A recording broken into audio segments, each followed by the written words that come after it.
सुप्रभात बच्चों, एक बार फिर से आपका स्वागत है आपकी हिंदी क्लास में। तो आज हम इस वीडियो में क्या करने वाले हैं, हम पढ़ने वाले हैं हिंदी व्याकरण का पाठ 2 वर्ण विचार। वर्ण कहते किसे हैं, क्या होते हैं ये वर्ण। देखिए यहाँ पर मैंने एक शब्द लिखा है कमल। इसको हम तोड़ सकते हैं, इस शब्द का हम विच्छेद कर सकते हैं, देखिए कैसे, क अ म अ ल अ, है ना। टूटा ना, ये किसमें टूटा, क अ म अ ल अ। ओके, तो ये क्या मिले हमें, हमारे वर्ण मिले। जो शब्द है वो किस में टूटा, वर्णों में टूटा। वर्णों से ही शब्द बनता है, वर्णों से ही क्या बनता है, शब्द बनता है। इन वर्णों को जोड़कर शब्द बनता है और शब्दों को जब हम तोड़ेंगे तो हमें क्या मिलेंगे, वर्ण मिलेंगे। ठीक है, देखिए क्या है इसकी परिभाषा। भाषा की सबसे छोटी ध्वनि, ये भाषा की सबसे छोटी ध्वनि होती है, इसके और टुकड़े हम नहीं कर सकते। जो हमें ये वर्ण मिले हैं इसके हम और टुकड़े नहीं कर सकते। तो ये क्या है, भाषा की सबसे छोटी इकाई है।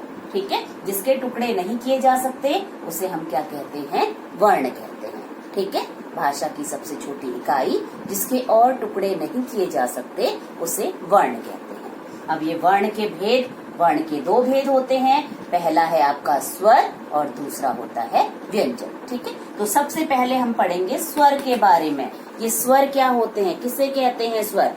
स्वर देखिए बेटा अपने आप में स्वतंत्र होते हैं। ठीक है, यहाँ पर मैंने लिखा है जिन वर्णों का उच्चारण स्वतंत्र रूप से होता है, जिनको बोलते समय किसी की भी सहायता नहीं ली जाती, वो क्या कहलाते हैं, स्वर कहलाते हैं। और हिंदी भाषा में कितने स्वर हैं, यहाँ पे मैंने लिखे हैं, देखिए अ आ इ ई उ ऊ रि ए ऐ ओ औ। टोटल कितने स्वर हैं हमारे पास, 11। ठीक है, स्वरों की संख्या कितनी है, 11 है। क्लियर, तो समझ में आ गया आपको इतना। वर्ण भाषा की सबसे छोटी इकाई जिसके टुकड़े नहीं किए जा सकते।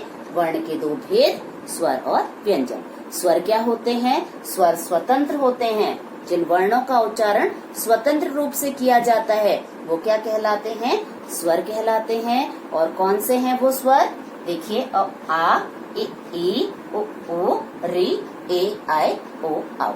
क्लियर हुआ। चलिए आगे और देखते हैं कि स्वर के भेद, आगे हम पढ़ेंगे स्वर के भेद। चले चलते हैं।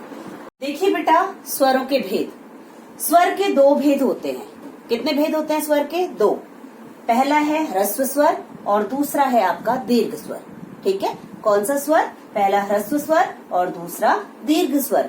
ह्रस्व स्वर किसे कहते हैं, देखिए जिन, ये आपके स्वर लिखे हैं, इनमें से जिन स्वरों को बोलने में सबसे कम समय लगता है उन्हें ह्रस्व स्वर कहते हैं। ठीक है, यहाँ पर मैंने सारे स्वर लिखे हुए हैं।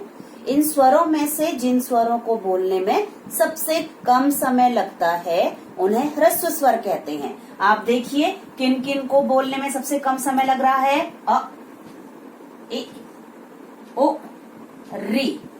ठीक है, इन 4 स्वरों को बोलने में सबसे कम समय लग रहा है, इसलिए ये 4 स्वर कौन से स्वर कहलाते हैं, ह्रस्व स्वर। ठीक है, दूसरा है आपका दीर्घ स्वर। अब ये दीर्घ स्वर कौन से स्वर होते हैं, जिन स्वरों को बोलने में ह्रस्व स्वर से दुगना समय लगता है। देखिए आप यहाँ पे ट्राई कीजिए, अ आ इ ई उ ऊ, है ना। तो ह्रस्व जो दीर्घ स्वर हैं उन्हें बोलने में ह्रस्व स्वर से दुगना समय लग रहा है, तो इसलिए कौन से स्वर कहलाते हैं, दीर्घ स्वर। कौन कौन से हैं ये, ई उ ए ऐ ओ औ, ये आपके क्या कहलाएंगे, दीर्घ स्वर कहलाएंगे। क्लियर हुआ, समझ में आया। अब आप कहेंगे कि अ से लेकर औ तक ही हमने यहाँ पर स्वर लिखे हैं, लास्ट में अंग और अह भी तो होता है ना। हम लोग जब स्वर लिखते हैं तो अ से लेकर अह तक लिखते हैं, लेकिन यहाँ पर मैंने स्वर सिर्फ कितने लिखे हैं, औ तक, यानी कि सिर्फ 11 स्वर लिखे हैं। तो अंग और अह क्या होते हैं, अंग और अह आपके क्या कहलाते हैं, अयोगवह। क्या कहलाते हैं, ये स्वर नहीं कहलाते हैं, इनको हम क्या कहते हैं, अयोगवह। क्यों कहलाते हैं ये अयोगवह, क्योंकि ये अ के योग से अपना अर्थ वहन करते हैं। इनके साथ अ आता है, जैसे अंग अ आ रहा है ना, अह अ। ठीक है, तो ये अ से अपना अर्थ वहन करते हैं, इसलिए ये क्या कहलाते हैं, अयोगवाह। समझ में आ गया आपको इतना। अब हम देखते हैं हमारे व्यंजन। चलिए देखिए बेटा, अभी हमने वर्ण का एक भेद पढ़ा, स्वर। ठीक है, स्वर के भेद पढ़े। अब हम पढ़ेंगे व्यंजन। किसे कहते हैं व्यंजन, क्या होते हैं व्यंजन? वे वर्ण जिनका उच्चारण करते समय हमें स्वरों की सहायता लेनी पड़ती है। कौन से वर्ण? वे वर्ण जिनको बोलते समय हमें स्वर की सहायता लेनी पड़ती है, वे क्या कहलाते हैं? व्यंजन कहलाते हैं। ठीक है, व्यंजन को बोलते समय हमारे मुख से जो हवा है वो उसमें अवरोध उत्पन्न होता है, रुकावट उत्पन्न होती है। ठीक है, व्यंजन को बोलते समय हमारे मुंह के अंदर कहीं ना कहीं स्पर्श होता है। ठीक है, तो व्यंजन देखिए हमारे कौन कौन से हैं? क, ख, ग, घ, ङ, च, छ, ज, झ, य। जब आप इनको बोलोगे क, अ की साउंड आ रही है ना। किसी भी व्यंजन को आप बोलोगे तो साथ में अ की साउंड आएगी, यानी कि ये बिना स्वर के नहीं बोले जाते। इनको बोलने के लिए स्वर की सहायता लेनी पड़ती है। क्लियर हुआ? समझ में आया? तो यहाँ पर मैंने ये सारे व्यंजन लिख दिए हैं। जो सबसे पहला वर्ग है ये हमारा कंठ्य वर्ग कहलाता है। ठीक है, कौन सा वर्ग कहलाता है ये? कंठ्य वर्ग। क्योंकि इस वर्ग का उच्चारण कंठ से होता है। जब आप इसको रीड करोगे क, ख, ग, घ, तो कंठ का मतलब कहीं ना कहीं पर टच हो रहा है। ठीक है, हमारी जीभ हमारे गले के अंदर कहीं ना कहीं पर टच हो रही है, एक ही जगह से आवाज आ रही है। क, ख, ग, घ। ठीक है, दूसरा वाला जो च, छ, ज, झ, ये आपका कहलाता है तालव्य वर्ग। कौन सा वर्ग कहलाता है? तालव्य वर्ग। इसमें हमारी जो जीभ है वो हमारे तालु को टच करती है, हमारे तालु को छूती है। ठीक है, तीसरा है ट, ठ, ड, ढ, ये कहलाता है आपका मूर्धन्य वर्ग। क्यों कहलाता है ये मूर्धन्य वर्ग? इसको बोलते समय जब हम ट, ठ, ड, ढ को बोलते हैं तो हमारी जीभ मुड़कर बाहर, झटके से बाहर आती है ना, मुड़ती है और झटके से बाहर आती है। ये कौन सा कहलाता है? मूर्धन्य वर्ग कहलाता है। उसके बाद आपका आता है त, थ, द, ध, न, ये आपका कहलाता है दंत्य वर्ग। इसमें क्या होता है? जो हमारी जीभ है वो हमारे दांतों को टच करती है, हमारे दांतों को छूती है, इसलिए इसको दंत्य वर्ग कहा जाता है। ठीक है, नेक्स्ट क्या है आपका? प, फ, ब, भ। ठीक है, इसमें आप बोलोगे तो आपके लिप्स, आपके होंठ मिलते हैं, है ना। ओष्ठ का मतलब क्या होता है? होंठ। तो इनको बोलते समय हमारी क्या होंठ स्पर्श करते हैं, होंठ मिलते हैं, तो इसलिए ये कौन सा वर्ग कहलाता है? ओष्ठ्य वर्ग। ठीक है, क्लियर हुआ? उसके अलावा आपका है य, र, ल, व, ये आपका कहलाता है अंतः स्पर्शी व्यंजन। ठीक है, कौन सा व्यंजन कहलाता है ये? अंतः स्पर्शी व्यंजन। य, र, ल, व। ठीक है, आपका अंतः स्पर्शी व्यंजन कहलाता है। और लास्ट में श, श, स, ह, ये आपके कहलाते हैं ऊष्म व्यंजन। कौन से व्यंजन कहलाते हैं ये? ऊष्म व्यंजन। ठीक है, तो यहाँ पर आप देख लीजिए ये क्या है? हमारे व्यंजन के भेद। क्या है ये? व्यंजन के भेद। ध्यान से देखिएगा। सबसे पहले क से लेकर म तक मैंने आपको बताया हमारे मुंह के अंदर जीभ कहीं ना कहीं पर टच कर रही है, यानी कि हवा में अवरोध उत्पन्न कर रही है। ठीक है, तो क से लेकर म तक आपके क्या कहलाते हैं? स्पर्श व्यंजन कहलाते हैं। पहला है स्पर्श व्यंजन। ये स्पर्श व्यंजन आपके कहाँ से कहाँ तक है? क से लेकर म तक। ठीक है, इनको बोलते समय हमारी जीभ हमारे मुंह के अंदर कहीं ना कहीं पर स्पर्श करती है। स्पर्श का मतलब छूना, टच करना। ठीक है, तो ये क्या कहलाते हैं? स्पर्श व्यंजन। दूसरा है आपका य, र, ल, व, वो आपके क्या कहलाते हैं? अंतः स्पर्शी व्यंजन। ठीक है, इनको बोलते समय हमारे मुख के अंदर हवा में अवरोध बहुत कम समय के लिए होता है, यानी कि हमारे मुंह में जो हवा है वो बहुत कम समय के लिए रुकती है। जब आप बोलोगे ना य, र, ल, व, बहुत जल्दी से मतलब हवा में अवरोध ज्यादा देर के लिए उत्पन्न नहीं होता है। ठीक है, इसलिए यह अंतः स्पर्शी व्यंजन कहलाते हैं।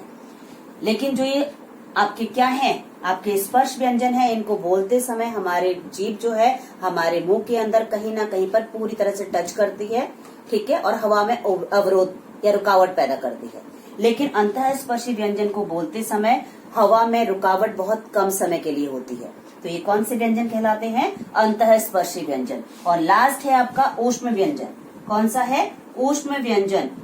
इन व्यंजन को बोलते समय हमारे मुख से गर्म हवा बाहर निकलती है। ठीक है, जब हम इन व्यंजनों का उच्चारण करते हैं तो हमारे मुख से गर्म हवा बाहर निकलती है, जैसे श, स, ह। ठीक है, हमारे मुख से क्या निकल रही है? गर्म हवा बाहर निकल रही है। तो आपने देखा ये क्या है? हमारे व्यंजन के भेद हैं। अगर आप इन व्यंजन को काउंट करोगे तो ये कितने हैं? 33, यानी कि व्यंजन की संख्या कितनी है? 33। क्लियर हुआ? समझ में आया? तो आई होप कि आपको स्वर और व्यंजन समझ में आ गए हैं। चलिए आगे और देखते हैं इस चैप्टर में और क्या क्या है और हम क्या क्या पढ़ सकते हैं। चलिए देखिए बेटा, अभी हमने वर्ण व्यंजन के 3 भेद पढ़े थे। कौन कौन से भेद पढ़े थे? स्पर्श व्यंजन, अंतःस्पर्शी व्यंजन और तीसरा भेद कौन सा था? ऊष्म व्यंजन। ठीक है, यहाँ पर देखिए कुछ और भेद भी दिए हुए हैं। किसके आधार पर? उच्चारण के अनुसार। उच्चारण के अनुसार भी व्यंजन के भेद। सबसे पहला है श्वास की मात्रा के आधार पर। किसके आधार पर? श्वास की मात्रा के आधार पर। तो श्वास की मात्रा के आधार पर व्यंजन के 2 भेद हैं। कौन कौन सा? अल्प प्राण और महाप्राण। ये अल्प प्राण वाले व्यंजन कौन से कहलाते हैं? जिन व्यंजन को बोलते समय कम वायु बाहर निकलती है। ठीक है, जिन व्यंजन को बोलते समय कम जो श्वास वायु है वो बाहर निकलती है, वो आपके अल्प प्राण कहलाते हैं। जैसे कि यहाँ पर क, ग, घ, अंग, च, ज, य। ठीक है, इनको बोलते समय वायु बहुत कम मुंह से बाहर निकल रही है ना। और महाप्राण क्या है? महाप्राण वाले व्यंजन को बोलते समय अधिक मात्रा में जो है वो श्वास वायु बाहर निकलती है। आप लोग उच्चारण करके देखो, ख, घ, छ, झ, ठ। समझ रहे हैं आप? ठीक है, तो ये आपके क्या कहलाते हैं? महाप्राण कहलाते हैं। और जिनको बोलते समय कम वायु बाहर निकलती है वो आपके अल्प प्राण, और जिनको बोलते समय ज्यादा वायु बाहर निकलती है वो आपके क्या कहलाते हैं? महाप्राण।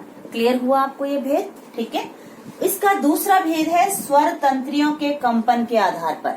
स्वर तंत्री मतलब जो हम बोल रहे हैं उसमें कंपन, ठीक है, के आधार पर भी भेद है। कौन सा भेद है? सघोष, अघोष, यानी कि अघोष और सघोष। यानी कि जिन वर्णों को बोलते समय, जिन व्यंजनों को बोलते समय हमारी स्वर तंत्रियों में कंपन नहीं होता। ठीक है, हमारे स्वर में कंपन नहीं होता है वो क्या कहलाते हैं? अघोष कहलाते हैं। और जिन व्यंजनों को बोलते समय हमारे स्वर में कंपन होता है वो आपके क्या कहलाते हैं? सघोष। ठीक है, अब ये अघोष जिनमें कंपन नहीं होता वो कौन कौन से हैं? क, ख, च, छ, ट। ठीक है, इनको बोलते समय हमारी स्वर तंत्रियों में, हमारे जो हम बोल रहे हैं उसमें कोई भी कंपन यानी कि हिलावट, समझ रहे हो? कंपन, हिलना नहीं, आवाज में थोड़ा सा थिरकन नहीं होती है। लेकिन इनको बोलते समय हमारी आवाज थोड़ा सा हिलती है। ठीक है, कंपन होता है। तो ये देखिए यहाँ पर मैंने लिखे हैं अघोष वाले कौन कौन से वर्ण हैं। सघोष वाले मैंने सारे वर्ण नहीं लिखे हैं, इनके अलावा जितने भी आएंगे वो सघोष में आएंगे। तो आपको क्लियर हुआ ये क्या है? उच्चारण के अनुसार व्यंजन के भेद। चलिए अब हम आगे बढ़ते हैं। देखिए बेटा, अब है हमारा अनुस्वार। ये जो आपको बिंदी दिखाई दे रही है, इस बिंदी को अनुस्वार कहा जाता है। ठीक है, क्या कहा जाता है इसको? अनुस्वार। आपने देखा होगा अंग के ऊपर जो बिंदी होती है वो बिंदी अनुस्वार कहलाती है। ठीक है, और आपने ये देखा होगा कि हर वर्ग का जो पंचम वर्ण होता है, पंचम वर्ण यानी कि अंग, अण, य, अण, न, म, ये पंचम वर्ग कहलाता है। जब ये पंचम वर्ग आधा आता है तो ये बिंदी के रूप में लिखा जाता है। ठीक है, हर वर्ग का जो ये पंचम वर्ण है जब ये आधा आता है तो ये बिंदी के रूप में लिखा जाता है। देखिए कैसे, जहाँ पर मैंने यहाँ पर एग्जाम्पल दिए हुए हैं कुछ, जैसे गंगा। ठीक है, ये ग है, ये ग के बाद क्या आया है? अंग, फिर ग। ठीक है, ये वाला ग। तो ये क्या करेगा? ये बिंदी का रूप ले लेगा, इस तरीके से लिखा जाएगा। ऐसे ही पंकज, आप देखो क से पहले अंग आया है, ये क है, क से पहले अंग आया है। ठीक है, तो यहाँ पर भी ये बिंदी का रूप ले लेगा और क्या बन जाएगा? पंकज। ठीक है, ऐसे ही य, यहाँ पर देखिए चंचल, जब हम इनका वर्ण विच्छेद करेंगे तो आप देख लीजिए कि यो कौन से वर्ग में है, च छ ज झ वाले वर्ग में है और च से पहले आया हुआ है, तो यानी कि बिंदी का रूप ले लेगा। मतलब ये जो आते हैं, ठीक है, ये पंचम वर्ग है, ये अपने ही वर्ग के व्यंजन के पहले अगर आते हैं तो बिंदी का रूप ले लेते हैं। ठीक है, अपने ही वर्ग के व्यंजन से जब पहले आते हैं और आधे आधे लिखे जाते हैं तो वहां पर ये बिंदी का रूप ले लेते हैं। जैसे यहाँ पर आधा यो आया, ठीक है, क्या बन गया, चंचल। यहाँ पर भी आप देखिए पंजाब में आधा यो है, बिंदी का रूप ले लिया पंजाब। ऐसे ही देखिए ट ठ ड ढ अणव, अणव में आधा अणव जब आता है, ठीक है, और इसी वर्ग के ड के साथ आया है, उससे पहले आया है ना, किसी भी वर्ग का पंचम वर्ण जब अपने ही वर्ग के किसी भी वर्ण से पहले आता है तो वहां वो बिंदी का रूप ले लेता है। ठीक है, ऐसे ही पंडित देखिए किस तरीके से लिखा है, झंडा कैसे लिखा है, शांत, ठीक है, बिंदी का रूप ले लिया। हिंदी दिख रहा है आपको, हर जगह हमने अनुस्वार का रूप, यानी कि ये पंचम वर्ग जहां पर भी आएगा वहां पर क्या आएगा, अनुस्वार आएगा, यानी कि ये बिंदी आएगी। क्लियर हुआ, समझ में आ गया, अनुस्वार समझ में आ चुका है। अनुस्वार क्या होता है, अनुस्वार बिंदी को कहा जाता है। और कहाँ कहाँ पर बिंदी प्रयोग की जाती है, एक तो हम अंग में करते हैं, अंग में तो बिंदी होती ही होती है, ठीक है। उसके बाद ये जो पंचम वर्ग है, अंग, य, अण, न, म, जब ये आधे आते हैं तो ये बिंदी के रूप में लिखे जाते हैं। क्लियर हुआ, ठीक है। उसके बाद है हमारा अनुनासिक। ये अनुनासिक किसे कहा जाता है, इस चंद्र बिंदी को अनुनासिक कहा जाता है। अनुनासिक को बोलते समय जो हवा है वो हमारे मुख के साथ साथ हमारी नाक से भी बाहर निकलती है।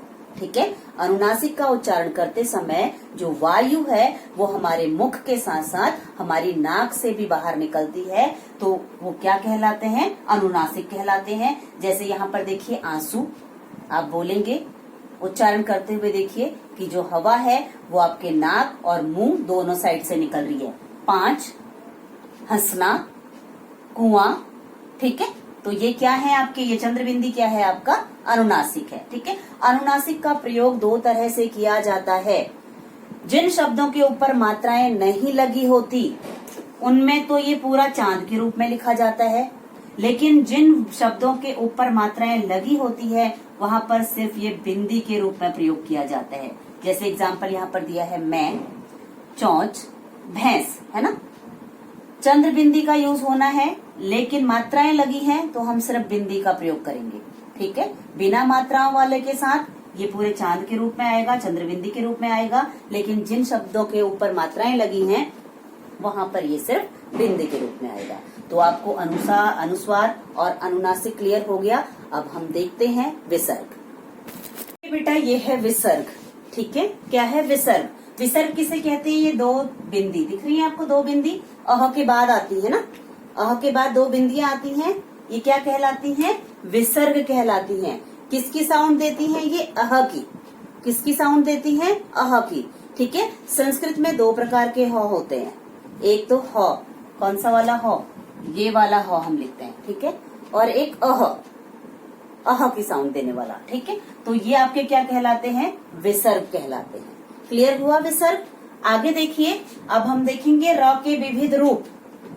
र अलग अलग तरह से लिखा जाता है, र अलग अलग तरह से लिखा जाता है ना।